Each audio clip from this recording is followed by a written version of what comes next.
This is Princess Readalong and The Taste from Kids Reading Corner 207, and today we're going to read Mrs. Brooks Loves Books, and I Don't, by Barbara Bottner, illustrated by Michael Emberly.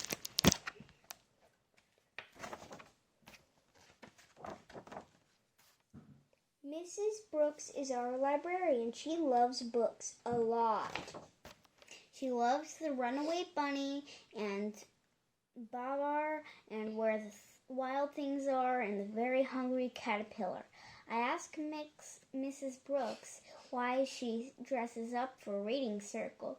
I want you to get as excited about books as I am.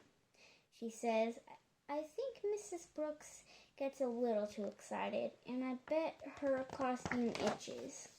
Halloween means we each have to find a poem to share, but all the books with witches, ghosts, and goblins are checked out, and I hate pumpkins. So I make up a Halloween poem of my own. Eek, a freak! The class looks at me funny. Mrs. Brooks says, well, it's a start. All year long, Mrs. Brooks reads us books. Books about dragons and pilgrims and presidents, books about love and leprechauns, groundhogs even.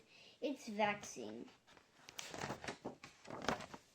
Then in May, Mrs. Brooks tells us about something truly terrifying.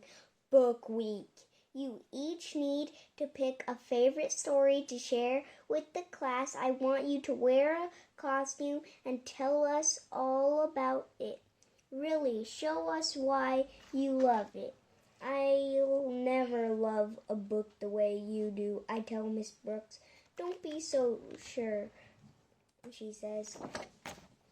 When I get home, I ask my mother if we can move to a new town. My mother says there's a librarian in every town. I ask if she wants to do my assignment for me. I've already been in first grade, says my mother. Book Week. Then the flower fairy flew out. Giddy up, yippee-i-oh. So he just said, woof. Every single day of Book Week, kids share stories about trains and fairies and cowboys and dogs.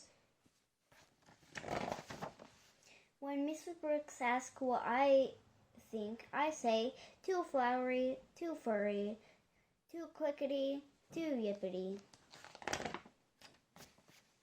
So Mrs. Brooks fills my bag with more books for me to read with my mom, but I don't like any of them. They're too kissy, too pink, and too silly, I tell my mother.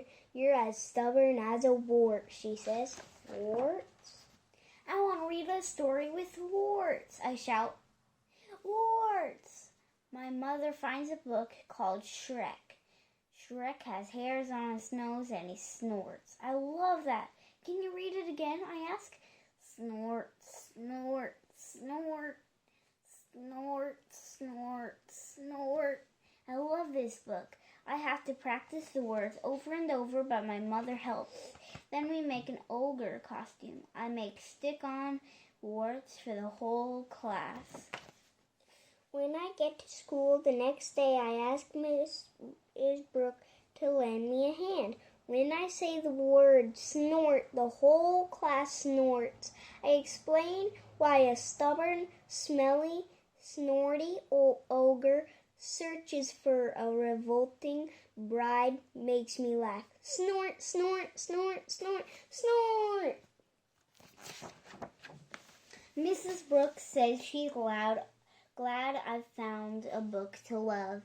She says that even ogres, like me, can find something funny and fantastic and appalling in the library. And that is the slimy truth. The end. Thanks for listening. Read lots.